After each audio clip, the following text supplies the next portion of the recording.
Hoy es viernes 28 de febrero de 2025.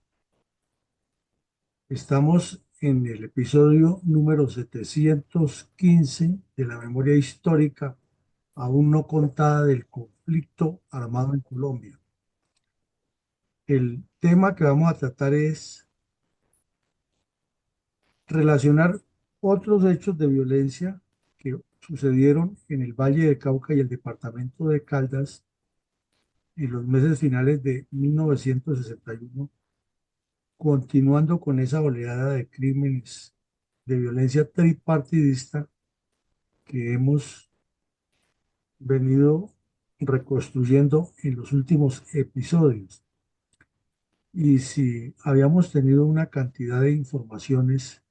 preocupantes acerca de la irresponsabilidad de la dirigencia política colombiana, aquí vemos que surgen otros que se suman a estos anteriores y demuestran que definitivamente para quienes han ocupado los cargos de poder, la violencia no ha sido lo esencial en las soluciones de sus problemas, pero sí ha sido el medio con el cual han mantenido su presencia política o su presencia politiquera, si lo queremos mirar desde otra óptica. Entremos en materia, mi coronel.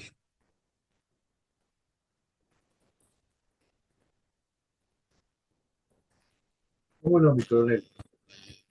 ¿por qué la agenda del presidente de Estados Unidos, John Fisher Kennedy, era tan importante para Colombia y cómo incidía en la dinámica de la atroz violencia política tripartidista en los departamentos de Valle y Caldas al finalizar 1961?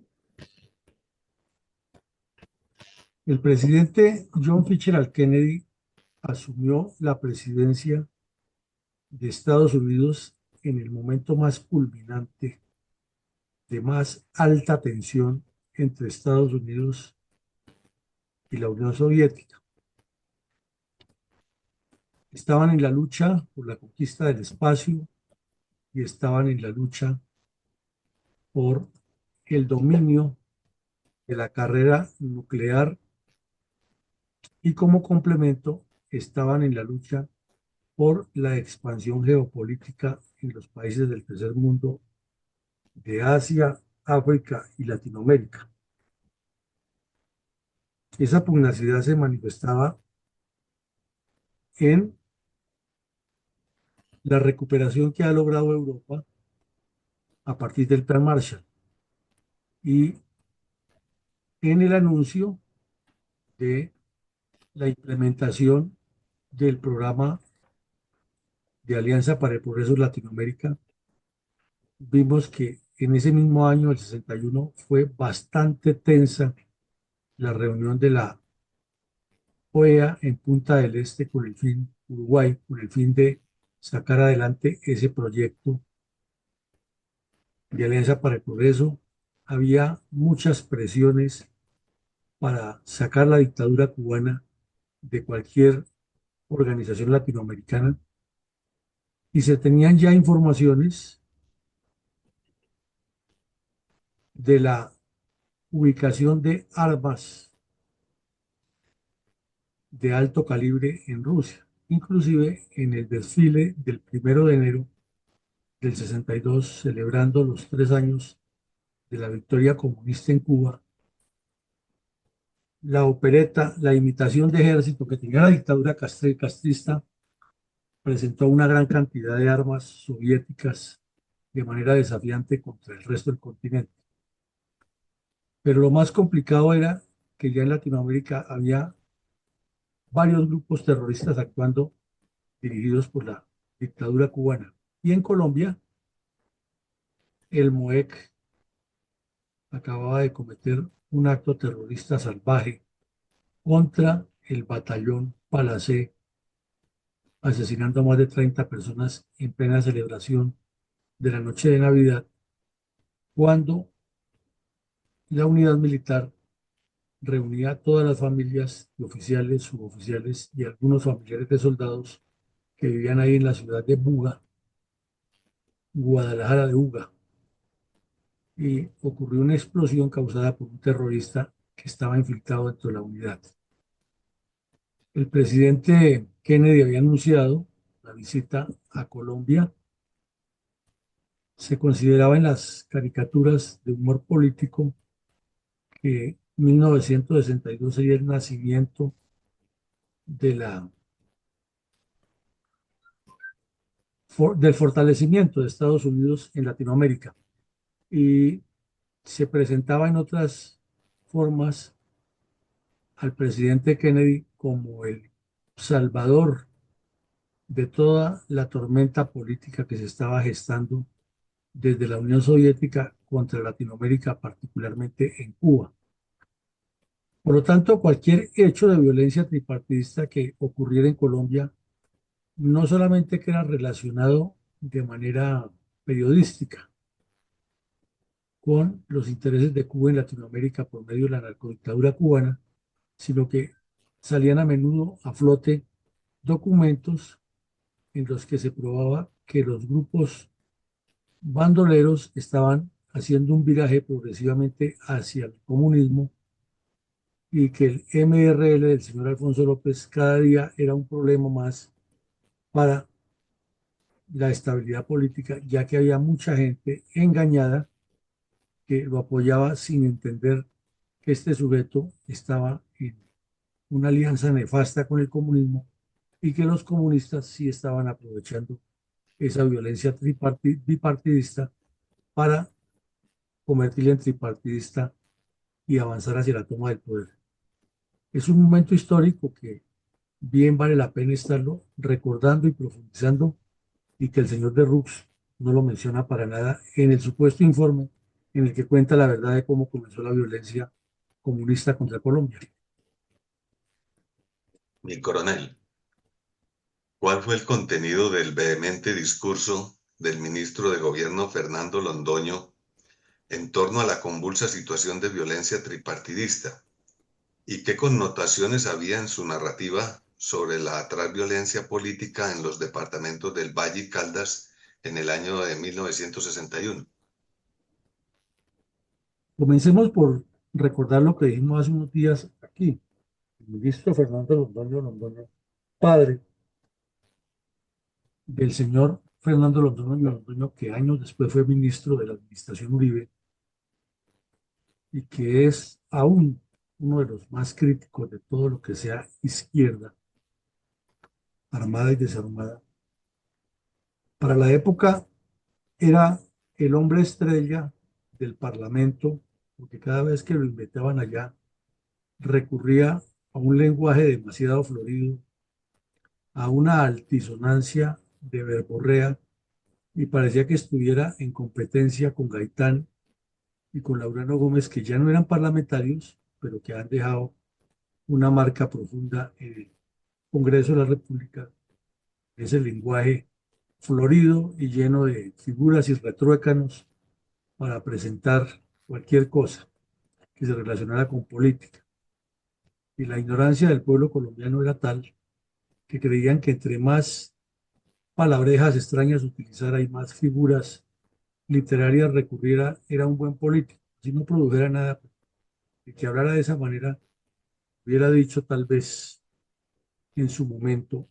o lo hubiera recordado Erasmo de Rotterdam: entre más enredaba el auditorio con frases complejas, más admiración despertaba. Pues el señor Álvaro Gómez Hurtado y el del Partido Conservador y el señor Víctor Mosquera Chau del Partido Liberal habían puesto el dedo en la llaga por la existencia de las llamadas repúblicas independientes. Sacaron a relucir que el gobierno del señor Lleras Camargo había terminado, era cómplice, siendo cómplice de la presencia de grupos armados con dominio territorial en varias zonas, en particular las que el Partido Comunista estaba estructurando en los municipios o en las zonas de la cordillera central en los límites de Tolima, Valle, Cauca y Huila, otra en el occidente de Cundinamarca, en Biotá, otra en el Magdalena Medio, en el Carario, y otra en Bichada, un bandido de nombre Tulio Bayer. La respuesta del señor Londoño no se dejó esperar y ahí viene lo tragicómico de nuestro país. Londoño era conservador y de los conservadores radicales, es decir, de los que estaban más del lado de la casa Gómez, o sea, de Laureano Gómez y de Álvaro Gómez, pero a la vez, en medio de toda esa componenda que tenían los dos partidos que promovían la violencia por debajo de la mesa, con la respuesta muy trágica para Colombia del Partido Comunista que también entró en esa violencia, entonces el señor Alberto Lleras Camargo lo había nombrado, Londoño y Londoño, de ministro de gobierno, y era el que supuestamente tenía que llevar la política del gobierno liberal, siendo conservador, a que el Congreso de la República, que era tripartidista, se la aprobara. Ahí vienen los enredos que nadie entiende en este país, y por eso se decía en chiste que hay liberales belisaristas y conservadores turballistas. La, ante esas acusaciones, Londoño y Londoño se arregló en prosa en el Congreso y sacó a relucir algo que parece increíble. Y mencionaba que en los años 50, cuando era presidente Laureano Gómez, él era el responsable del crecimiento de las guerrillas comunistas porque en Biotá el Partido Comunista había asesinado a una gran cantidad de policías y Gómez lo que había hecho era prohibir la entrada del ejército para que no combatiera a esos sujetos. Y luego comenzó a cuestionar a uno por uno las acusaciones y respondió que el autor intelectual de la violencia en el Sumapaz era Juan de la Cruz Varela, quien era senador de la República por parte del señor Alfonso López Miquelsen. Luego le dio la vuelta y comenzó a decir todo lo que ocurría allí, que se tenía información de inteligencia de cómo funcionaba eso, pero eludía responsabilidades del gobierno para actuar. Pasó al tema de unos visitadores que estaba nombrando el gobierno y por último le dio la vuelta y ni aceptó la responsabilidad de los partidos tradicionales, sino terminó presentando la violencia como un problema que surgía del propio campesinado, con lo cual le estaba dando la razón a los comunistas que utilizaban el mismo argumento para salvar al Partido Comunista. Entonces este discurso es para leerlo muy despacio para entender o tratar de entender todo lo que quedaba por dentro y la habilidad con que al final los partidos liberal, comunista y conservador se salieron con la suya y Tongo le dio a Borondongo y Borondongo le dio a Bernabé y Bernabé le pegó a Muchilanga y al fin no se supo quién fue el responsable de esa violencia en esa respuesta. Y los titulares, como ustedes ven, muy funambulescos, análisis a fondo de la situación del país, pero de fondo no tenía nada y de forma sí mucho, pero en particular forma elaborada. Sigamos, mi coronel. ¿Por qué fue incendiada por manos criminales la notaría del municipio de Ansermanuevo, en el Valle del Cauca? ¿Y cómo se relaciona ese hecho con la atroz violencia tripartidista del país que sucedía en ese momento a finales del año 61? Exactamente, era atroz, era algo que no tiene ni explicación, ni perdón de Dios, ni racionalización con el mínimo sentimiento de comprensión humana para que ocurriera, pero ocurría a diario. Ya sabemos que lo usual en esa época era la usurpación, la expoliación, la ocupación de facto de las fincas, el asesinato de quienes las poseían y las truculentas maniobras que se hacían en algunas notarías de algunas transferencias de propiedades por enemigos políticos de quien era el propietario y con el fin de ir limpiando la zona y llenándola de copartidarios. Entonces los bandidos terminaban hasta de dueños de las fincas o como mínimo de administradores a favor de algún gamonal del partido que fuera. Al parecer hubo algunos hechos de este tipo en el área rural de Acerba Nuevo y las bandas conservadoras que se enteraron de que eso lo han hecho los liberales sin pensarlo dos veces en pleno 28 de diciembre, cuando todo el mundo andaba ya con el enfoque puesto en las festividades de fin de año, llegaron de sorpresa y le causaron daños gravísimos a las instalaciones de la notaría y aparte de los archivos. No los destruyeron todos, pero le prendieron candela. Entonces, gran parte de la historia del municipio y de los antecedentes genealógicos de quienes nacieron allí se perdieron. Lo mismo de registros de matrimonios, etcétera, porque la notaría fue incendiada. Eso tampoco nos lo cuenta el señor de Rux en su informe de la supuesta verdad. Entonces, ¿qué verdad puede ser eso cuando no se abordan los hechos como ocurrieron? ¿Cuáles eran las actividades más visibles de los candidatos de los partidos políticos en el año 61 y cuál era su nivel de compromiso político para solucionar la violencia tripartidista? Que eso acontecía en varias regiones del país. Es increíble que estamos viendo que el departamento de Caldas, el departamento del Valle, eran dos de los que más tenían violencia y de hecho el análisis de hoy lo hemos titulado es sobre esa dinámica. Y seguían ocurriendo casos, por ejemplo, como el del incendio de la notaría, masacres, etcétera. Pues el señor Valencia, que ya era el candidato que ganaba, o sea, lo único que faltaba era hacer el show y legitimarlo, viajó al departamento de Caldas, que era grandísimo, y estuvo en varios lugares. Y pasó por el Consejo de Manizales, y mientras el mismo día ocurrían cosas violentas muy cerca, tanto él como los unionistas estaban, era en campaña politiquera y anunciándole al país que iban definitivamente para la elección y que votaran todos por el señor Valencia en las elecciones presidenciales del 62. Ahí mismo anunciaron que de ahí pasaban para el Tolima, donde la violencia está viviendo, también a decir que el unionismo, o sea, los dos candidatos o los dos partidos principales, que como lo vemos, unos días antes estaban echando sátiras a muerte en el Congreso de la República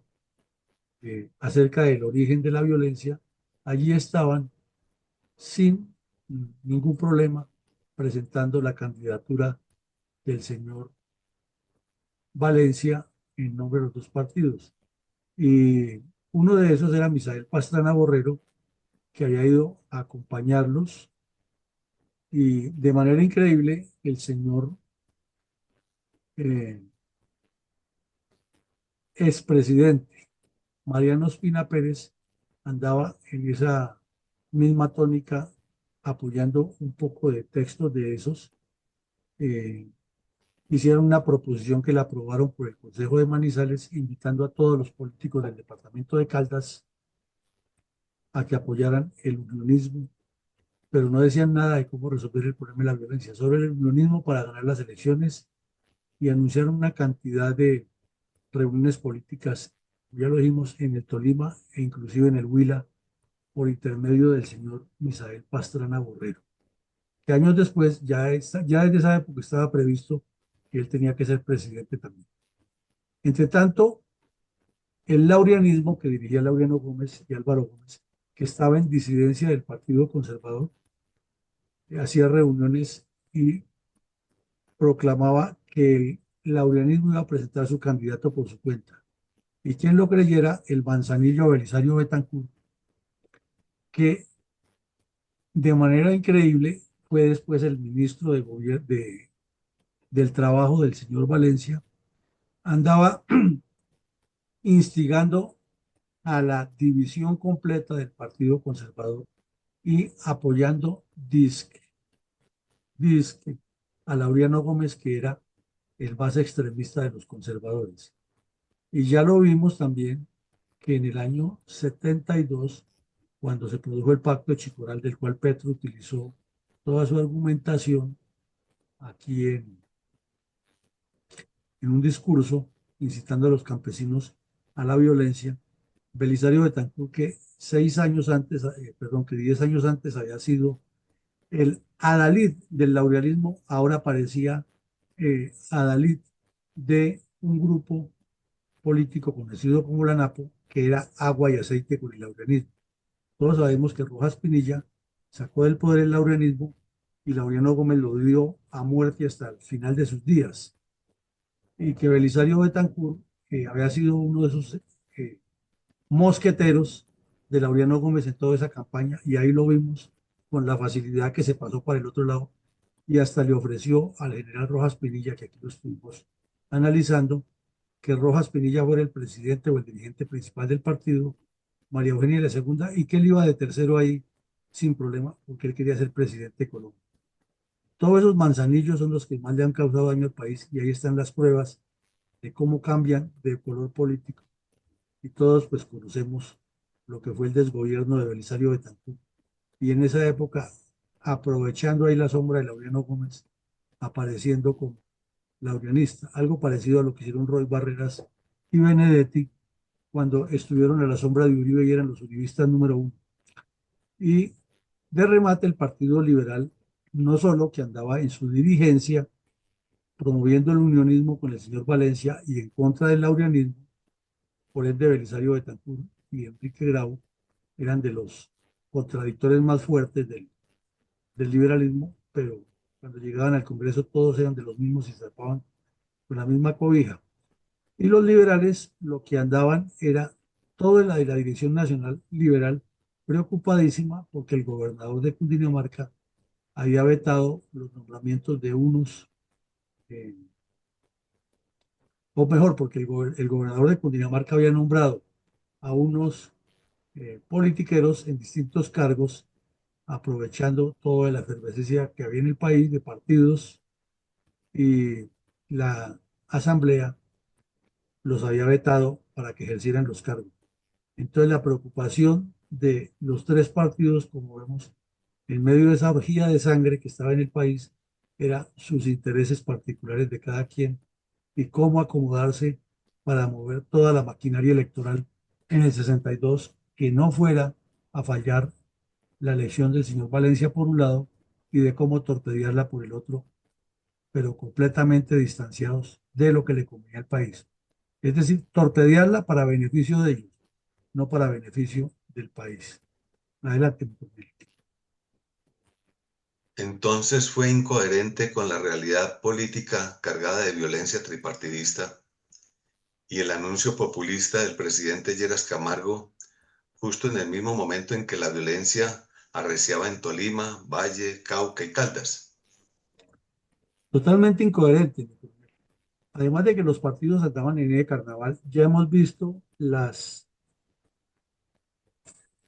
desfases en que andaba el Congreso de la República. En la Cámara se estaba deliberando una reforma a la Corte Suprema de Justicia y pues obviamente tenía que reunirse la Comisión Primera Constitucional, que era la que le daba el luz verde para que eso siguiera o no siguiera, si era constitucional o no. Hemos oído que en los últimos años se ha intentado reformar la justicia varias veces y que uno de los obstáculos grandes que se ha presentado para esa reforma son los intereses y conservación de parebendas por parte de los magistrados de la Corte, que son los primeros que le atraviesan un policía acostado a este ejercicio. Pues allá Londoño estuvo en el ministro de gobierno tratando de convencerlos, pero el ausentismo fue total. eh, Declaraciones ambivalentes van y vienen, el país navegando en sangre y de remate aprovechando cierre de fin de año sin ruborizarse, el señor Alberto Lleras Camargo le anunció al país que en ese momento se levantaba el estado de sitio de todo Colombia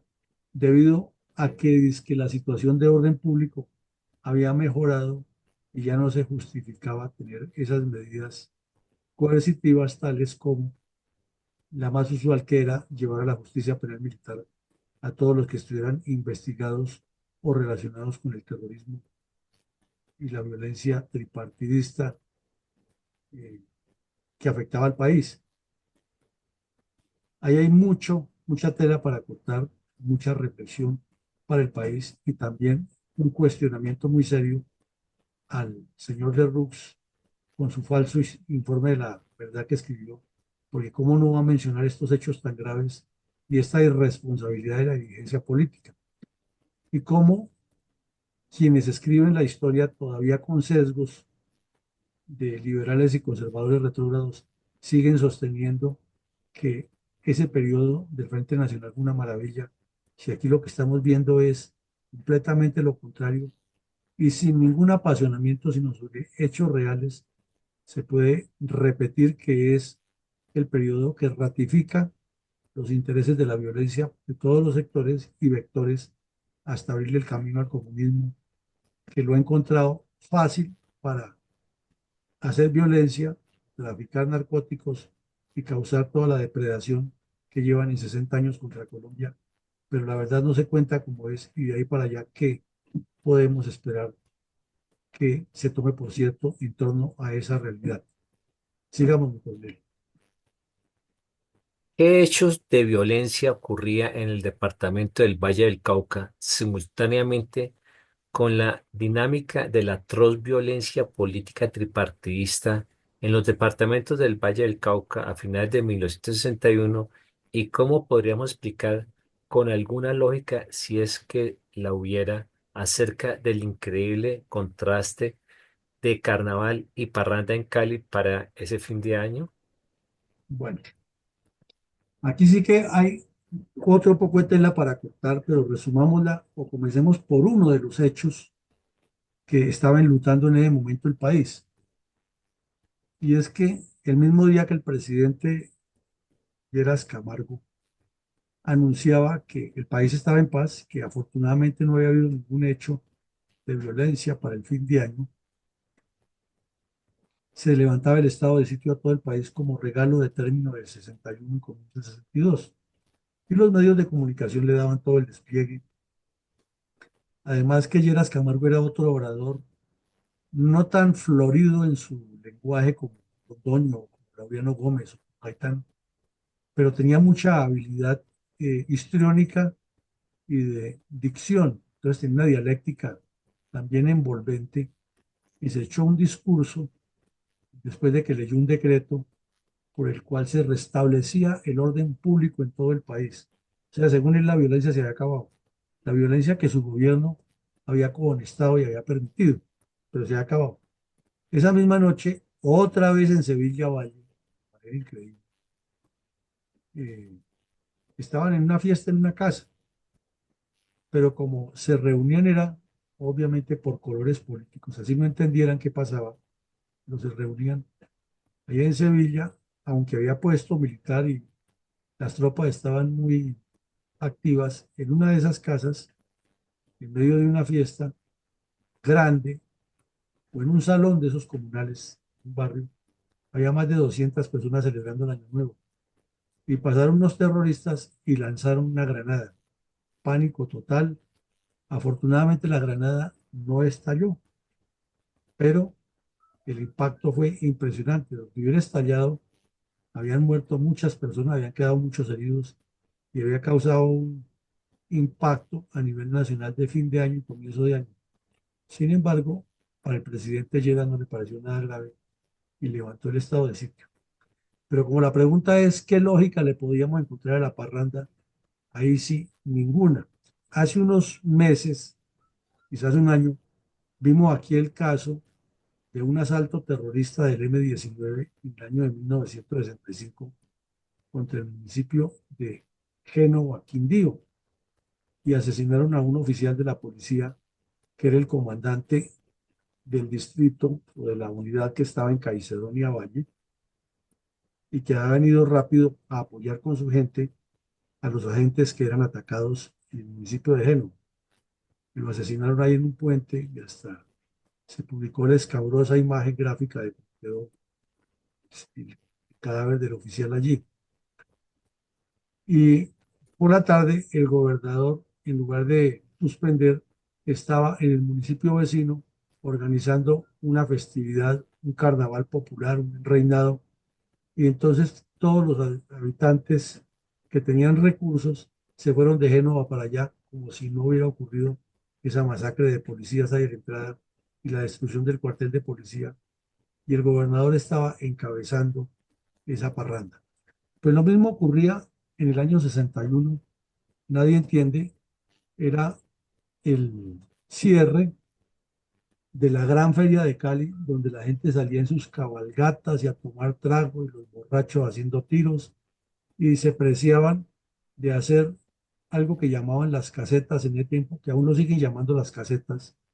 pero que tienen una organización diferente. En ese tiempo duraban como un mes armando las casetas, que las hacían unas instalaciones grandísimas con guaduas, maderos, cerraban calles, eh, los clubes, los griles, todo se volvía parranda y reinado popular, reinado internacional, como si el país estuviera viviendo las mejores maravillas del mundo. Y ahí a escasos kilómetros estaban ocurriendo masacres, robos, secuestros, pero como dice el dicho, aquí no hay problema, aquí no hay pelea, mi gente de Cali disfruta y rumbea. Y, y el otro día en Manizales, que era el otro departamento o la otra ciudad grave, situación de orden público, no solo que acababan de firmar el pacto unionista, sino que hay a escasos kilómetros también en distintos municipios de ese departamento, la gente estaba matando como salvajes, pero ya estaban desesperados por la feria de Manizales. Y en Aguadas Caldas, que también es otro municipio histórico, ahí andaban con la fiesta del diablo, y como si estuviéramos en una paz total. Y los titulares de los medios eran los nombres de las candidatas, las declaraciones de las reinas de belleza, que por lo general son bastante pobres de contenido, pero les daban mucha trascendencia, las fotos y las promesas de unas jovencitas que no sabían dónde estaban paradas, de que iban a aportarle al, a la paz y el desarrollo del país. Entonces eso es como macondiano, pero es la realidad de lo que tenemos. Y vemos todos esos contrastes desde distintos vectores, cada sector de la sociedad en un mundo diferente frente a una realidad que nos estaba agobiando. Entonces, ¿cuál fue el hecho más atroz de los múltiples sucesos de violencia tripartidista que se tenga registro oficial ocurrido en el Valle del Cauca a finales de 1961? Pues el golpe o la situación o el hecho más atroz que lo analizamos aquí ya y lo reconstruimos con la mayor, el mayor respeto por esas víctimas fue que la noche de Navidad del 24 de diciembre de 1961, un funcionario del batallón Palacé, era el talabartero, era un sujeto de apellido Barabasca, proveniente de un país europeo, hijo de unos inmigrantes comunistas, muy acucioso en el trabajo, se había infiltrado como funcionario nombrado por el Ministerio de Guerra, un funcionario del batallón Palacé, y era el talabartero de la unidad, pero era un sujeto que hacía de todo. Era plomero, fontanero, carpintero, pintor, albañil, era el multiusos, el todoterreno del batallón y además se regalaba para todo. Y se había ofrecido para eh, hacer una demostración con fuegos artificiales y como hacía de todo se confiaron y lo que hizo fue armar una bomba que la explotó en medio de cientos de personas militares y civiles que esa noche hacían una actividad mm, alegórica a la Navidad en la plaza de armas del batallón. Allí murieron más de 30 personas, eh, destruyó varias edificaciones, le hizo daños y dejó a muchos heridos. Los relatos fueron dantescos y los publicó la prensa a partir del 26 de diciembre, habida cuenta que el 25 de diciembre no se publicaban medios impresos, pero quedaron los archivos demostrando esa tragedia. Y eso no fue el menor obstáculo para que el gobernador del Valle y el alcalde de Cali, ciudad que queda menos de una hora de distancia en vehículo de Uga, iniciaran las festividades del carnaval de la cuarta feria de Cali, y así ocurrieron. Llama la atención es que con semejante crimen tan atroz, en el cual desde el principio quedó comprobada la participación de miembros del Partido Comunista, para el señor presidente Lleras Camargo eso ni era grave ni significaba mayor cosa, y al contrario, el 31 de diciembre, mientras en Cali celebraban con bombos y platillos la terminación de, de las festividades, ya había olvidado completamente la tragedia que había ocurrido en el batallón Palacé. En Sevilla, otros bandidos lanzaban una granada contra más de 200 personas que estaban reunidas en un salón comunal y el presidente le decía al país que no, aquí no hay problema, aquí no hay pelea, se restableció el orden público en el país. ¿Cómo entendemos semejante eh, equivocación frente a la realidad del país? Porque a los politiqueros definitivamente les importa más sus intereses personales que lo que ocurre a Colombia y son capaces de mentir hasta cuando respiran y de producir ese tipo de documentos, pero lo que es peor, quienes historian, por utilizar un verbo mal empleado que se han inventado ahora los académicos, lo que sucede en el país, no hacen ese análisis crítico, sino que se limitan es a orientar sus reconstrucciones por el lado que le conviene a cada sector político, como se publica en la historia. Adelante, mi coronel. ¿Cómo informaron los medios de comunicación otros hechos relacionados a la impecable, imparable dinámica de las atroces violencia política tripartidista en todo el departamento, en todo el territorio nacional? Pues ya pasando un poco la felicidad que les daba a los dirigentes políticos del Valle el anuncio de que la feria y fiesta de Cali había sido todo un éxito, la Dirección de Instrucción Criminal Regional del Valle envió un investigador especial para que hiciera una exhaustiva investigación hasta las últimas consecuencias del atentado terrorista fallido afortunadamente en Sevilla, porque hubiera podido ser una matanza similar a la del batallón Palacé. Titulares van y vienen, pero de ahí no pasó nada. El mismo 1 de enero, mientras el presidente o era reiterado en la radio nacional y las emisoras el discurso del 31 de diciembre del presidente y se hablaba de que ya no había estado de sitio en el municipio de Salónica, Valle, muy lejos de Cali, en una finca, los propietarios de la finca dieron de baja, eliminaron a un bandolero comunista de nombre Anselmo Heredia, alias Tolimita. Ese bandido venía desde el Tolima al mando de una cuadrilla y estaba abriéndole zona a las guerrillas comunistas en el valle y estaba recurriendo al viejo truco y al viejo sistema de liberales y conservadores de ir a cometer masacres y apropiarse de las fincas que luego, como ya sabemos, tenían cómplices en las notarías que les falseaban las escrituras. Esta vez fueron por lana y salieron trasquilados porque los bandidos llegaron al municipio de Salónica, donde no tenían tanta fuerza y donde los conservadores eran más fuertes, y resulta que los estaban esperando, y ahí murió el tal Tolimita, que era uno de los bandidos eh, de una cuadrilla que le decían cuadritos, cuadros liberales comunistas, cuadritos, que delinquía a los alrededores de Tuluá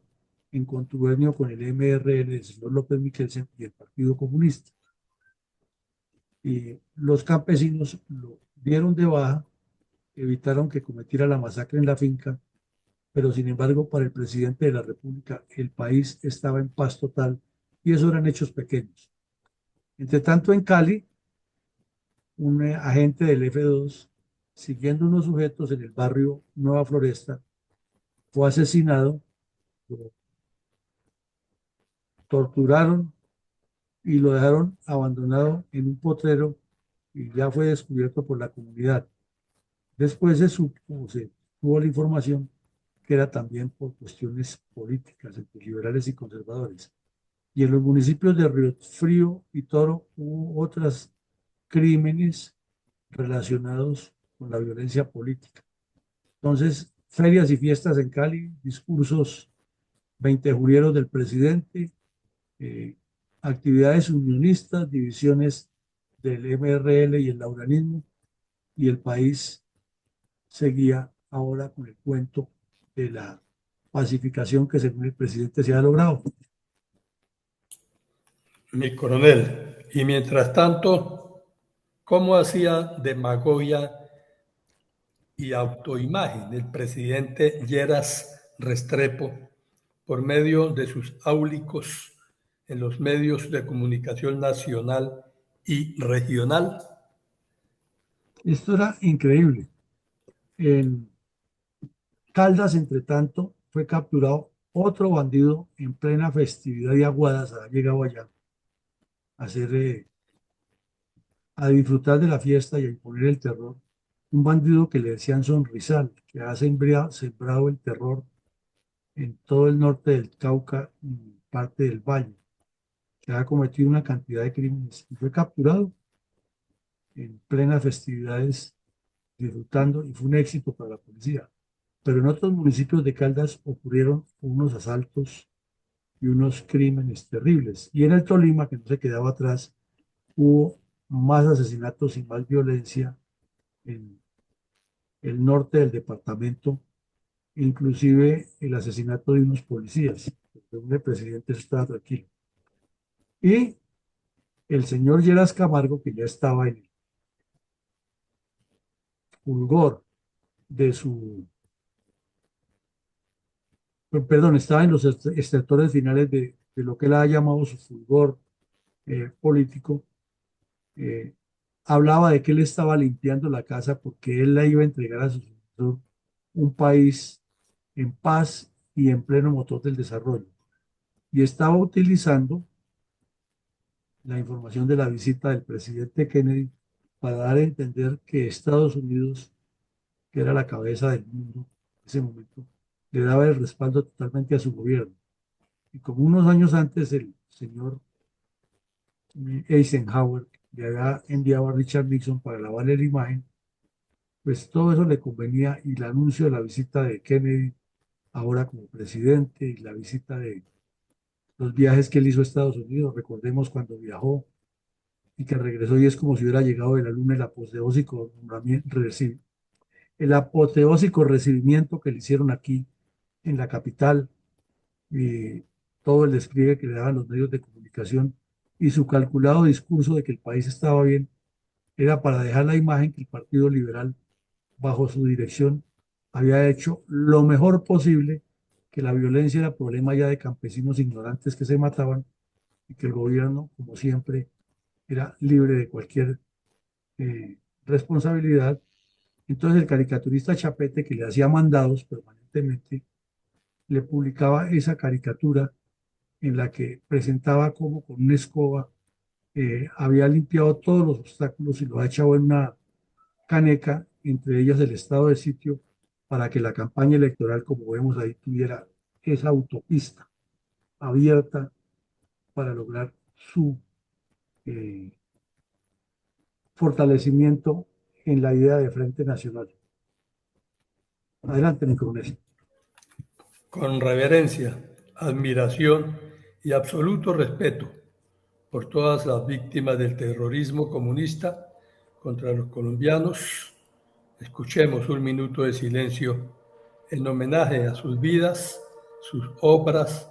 y sus trágicos finales a manos de desalmados criminales marxistas-leninistas que se apoderaron del crimen político en el país al final de la violencia tripartidista a partir de la década de 1960.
Mi coronel, ¿tendrá credibilidad y futuro la paz total de Petro si vemos en detalle el resonante fracaso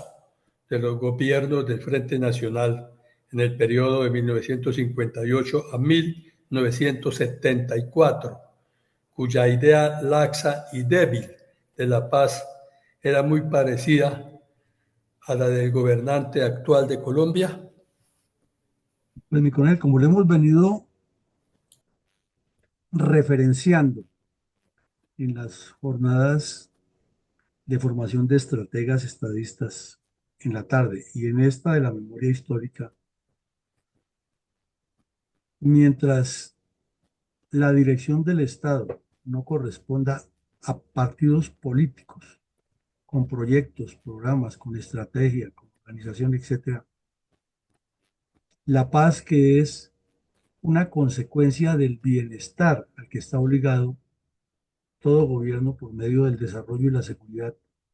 seguirá siendo un término etéreo y un modo o un método o un referente de oportunismo para los dirigentes políticos de cada época. Cambian los rostros, cambian las personas, cambian los intereses, pero lo que no cambian son los métodos trapaceros y oscuros de utilizar la política para engatusar a la comunidad, la ciudadanía. Ahí vemos a un presidente mintiendo descaradamente en el cierre de un año y casi ya del periodo del último año de su periodo. En el cierre de un año, pues normal, de vida particular, y en el cierre prácticamente de su último año de gobierno, diciéndole al país que es que la paz se ha logrado y en los departamentos que más había violencia estaba igual que antes. Increíble que dentro de un batallón se produzca un acto terrorista de tal magnitud que fue noticia mundial y al mismo tiempo a escasos 50 kilómetros estén en el mayor carnaval de parranda y nadie diga nada y sigan bailando y festejando y emborrachándose y eligiendo reinas mientras a pocos kilómetros hay familias enteras padeciendo el luto de un acto terrorista. Eso no ocurre en una zona macundiana. Y en el otro departamento se acababan de reunir los jefes de los partidos a distribuirse el poder y acordar pactos en la sombra, y en los municipios aledaños la violencia campeando y ellos en ferias y fiestas en otra jornada igual a la que pasaba en Cali. Pero esa es la situación real. El presidente sale a mentirle al país que ya todo se logró la paz con 30 muertos en un batallón en menos de una semana antes, pero ya no se justificaba tener el orden público para investigar a los terroristas y todo estaba tranquilo. Hoy tenemos lo mismo. El señor Petro sale y dice, anteayer, ante los medios de comunicación, que dejen de criticarle tanto, que la seguridad nacional no está tan grave como la pintan. Y el contrasentido es que al mismo tiempo publica un decreto de conmoción interior, pero no tiene problema. Él dice una cosa por un lado y otra por otra, y no hay ni siquiera un periodista serio que le diga, diga, pero usted cómo dice que el país está en paz, se acaba de decretar una conmoción interior, no, eso no se lo dice, o porque no tienen la capacidad de análisis, porque simplemente les interesa lo que diga para el día a día. Entonces, dos casos muy concretos, país lleno de violencia, afectado por la violencia, pero los dirigentes políticos buscando solamente sus intereses y cómo sacar ventajas para seguir eh, haciéndole daños al país con el cuento de la paz. Adelante, mi coronel, con su reflexión de hoy. Mi reflexión se titula Violencia, Historia e Investigación. Más de 60 años. A veces buscamos los porqué del ensañamiento de la violencia cruel y despiadada en departamentos tratados hoy bajo la violencia tripartidista, cuando gozan de una belleza natural, hermosos paisajes, repletos de fuentes hídricas, dos cordilleras, salidas cercanas hacia el mar, pictóricas construcciones y lo más importante es la fertilidad de sus tierras, si tenemos en cuenta que con grandes productores agrícolas de la caña de azúcar y el café, por mencionar solo dos, además de la pujanza industrial, digna herencia de colonos que hace varios siglos dedicaron su labor pujante a favor de las comunidades y nuestro país. Todo esto para verse inmersos en luchas politiqueras auspiciadas por el tripartidismo, contando con el clandestino para la época comunismo, interfiriendo las labores del campesinado humilde y obviamente frenando el progreso de las regiones con la imposición forzosa de ideologías contrarias a lo que cada quien piensa. Debo agregar a esta parte el lucro mezquino de muchos de los autores intelectuales de la violencia tripartidista, que lograron retirar del pensum escolar del país materias como las sociales, donde se encontraban la geografía y la historia, todo para que los nuevos habitantes de nuestro terruño no se enteren ni de acciones ni de apellidos causantes de este esperpento. Por otro lado, la educación ha hecho a un lado el campo de la investigación. Entonces, nadie quiere buscar nuevos saberes y conocimientos, ni tener en cuenta la experiencia vivida, donde las cosas se dan repetitivamente. Raciocinar acerca de lo encontrado, sacar propias conclusiones y prepararse para no quedar mal en las sustentaciones de maestrías y doctorados, como sucedió recientemente, o que nos pregunten algo de nuestra historia como la cantidad, con nombres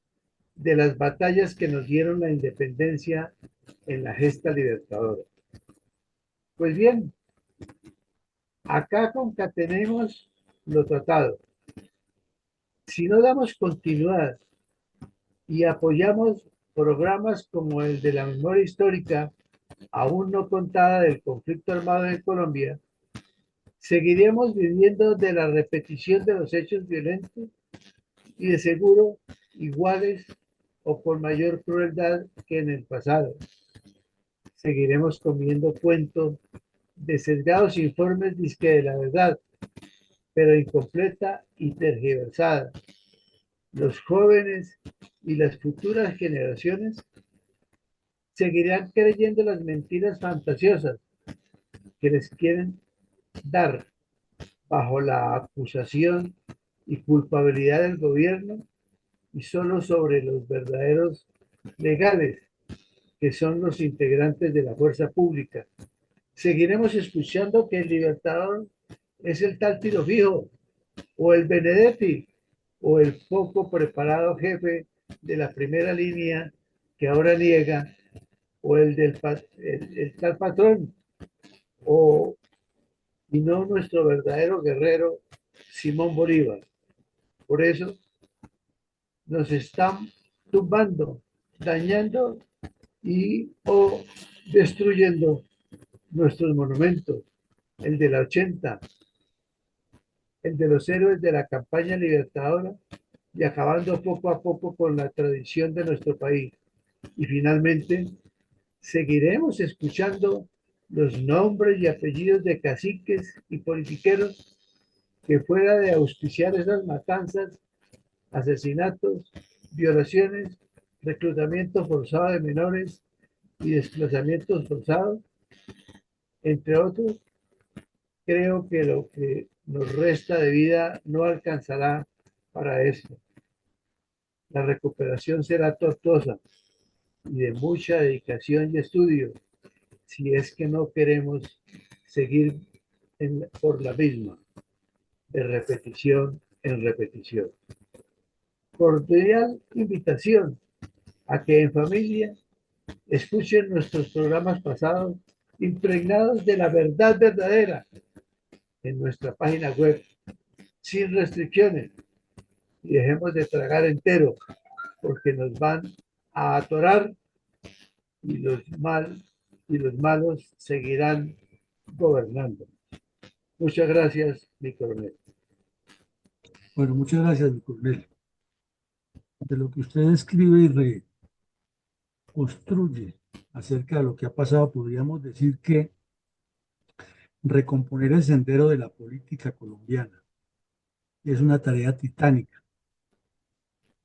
Comencemos por la necesidad que hay de formar estadistas, estrategas con visión integral y acciones proactivas de conjunto, proyectadas en el tiempo. Todo esto quiere decir que sin mentes claras, sin voluntades decididas y sin líderes transparentes que graviten alrededor de proyectos prospectivos diseñados para orientar a Colombia a largo plazo,